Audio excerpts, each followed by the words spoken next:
그런데 대북 전단 살포 단체들이 USB, 단파 라디오, 달러 묶음 이런 대북 금수품들을 대북 전단을 빙자해서 북한으로 살포하고 있습니다. 혹시 정부는 이 같은 위반 행위에 대해서 조사를 하거나 제재를 가하거나 한 적이 있나요? 그런 부분은 UN 대북제재위원회가 판단해야 될 문제라고 생각합니다. 한국에서는 전혀 판단하지 않습니까? 모든 제재에 관한 결의는 UN 결의이기 때문에 거기에 대해서 제3자적인 판단을 대북 금수품이 아무런 제재 없이 북한으로 유입되고 있는데 제재를 안 하고 있다고요? 한국에서 북한으로 가고 있는데. 무슨 통상적인 유입 방법은 아니라고 생각됩니다. 전단을 살포하거나 풍선이 날아간다는 것들이 국제법에서 규율하고 있는 그런 통상적인 수단은 아니라고 생각합니다. 네, 자리 돌아가 주시고요. 통일부 장관 나와 주시기 바랍니다.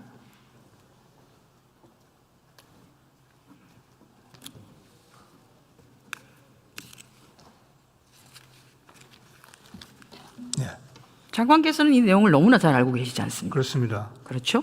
저희가 외교부에 물었습니다. 왜 대북 금수품이 이렇게 북한으로 살포되고 있는데 외교부는 아무런 제재를 취하고 있지 않느냐라고 했더니 답변이 이렇게 왔습니다. 통일부로부터 별다른 요청이 없어서 아무런 조치를 취하지 못했습니다라고요. 알고 있는데도 아무런 조치를 취하지 않도록 했으면 그건 직무유기 아닌가요? 통일부로서는 유엔 안보리 2397호 제재와 관련된 그런 문제를 뭐라고 할까요? 정책적인 그런 아주 중요한 과제로 보고 있지는 않습니다. 그러면 장관님, 제가 확인을 하나 해보겠습니다. 그러면 대북 전단 딱지만 붙이면 자동차도 보내도 되고 휴대폰도 보내도 되고 뭐 이런 건가요? 그거는 이제 가정된 상황을 아니요. 두고 말씀. 그렇지 않습니까? 때문에 제가 거기에서 판단해. 그러면 지금 강화 같은 경우에는 쌀을 페트에 넣어서 삶아 보내는 거 아닙니다. 돈도 보내고 USB도 보내고 이렇게 하죠.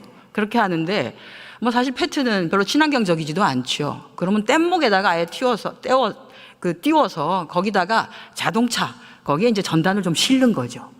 그죠? 그렇게 해서 보내면 되는 겁니까? 휴대폰도 가득.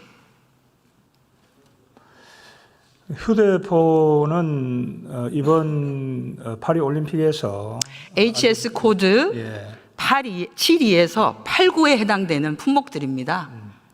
USB, 라디오. 그 부분은 제가 보여드릴게요. 예.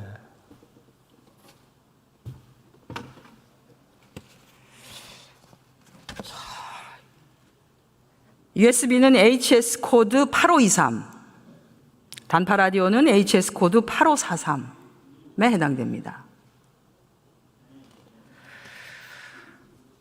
들어가셔도 좋습니다. 네, 국방부 장관 안 계시죠? 네, 차관 나와 주십시오.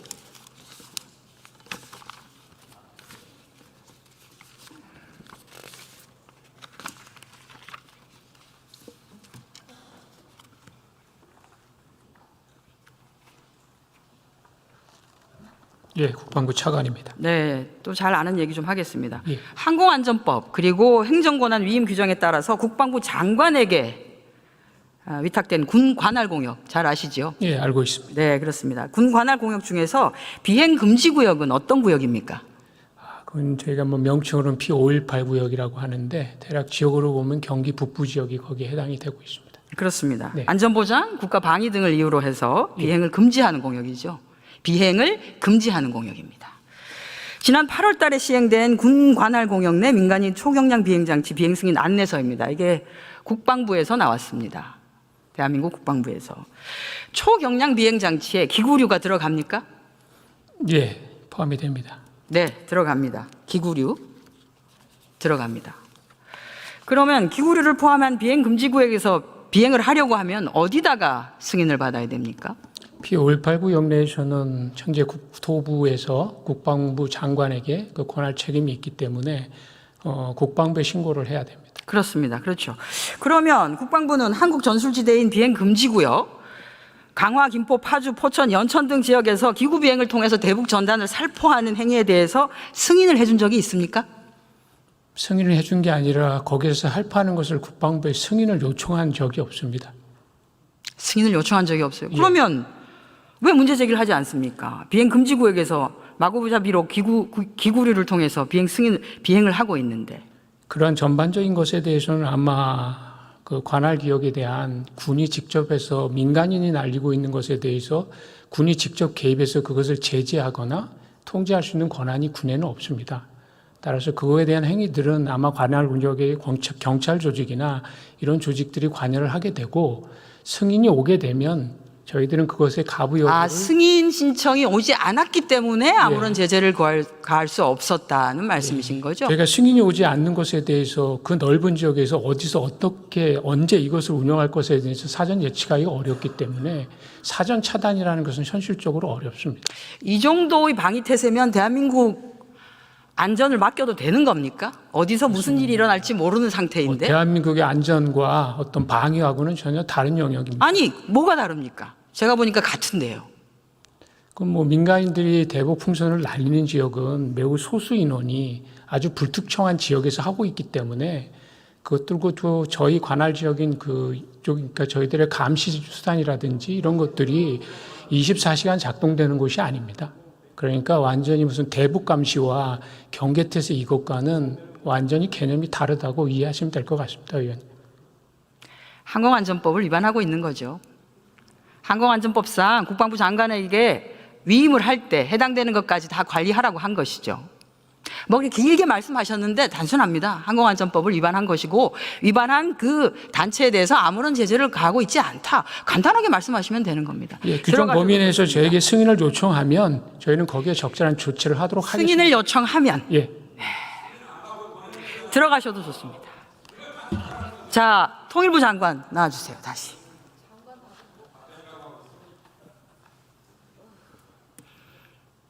네, 답변이 답변 같지 않다는 걸 국민 여러분들께서 모두 듣고 계십니다.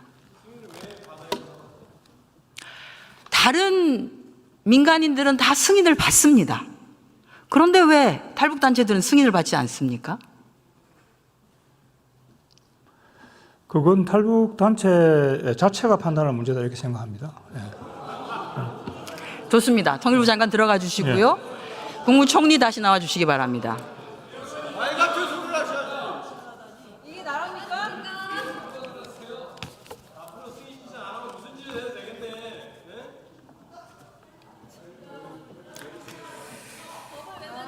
네, 정부가 이처럼 불법에 눈 감고 오히려 감싸고 있는 사이에 단체들은 공권력의 도전도 공공연하게 하고 있습니다.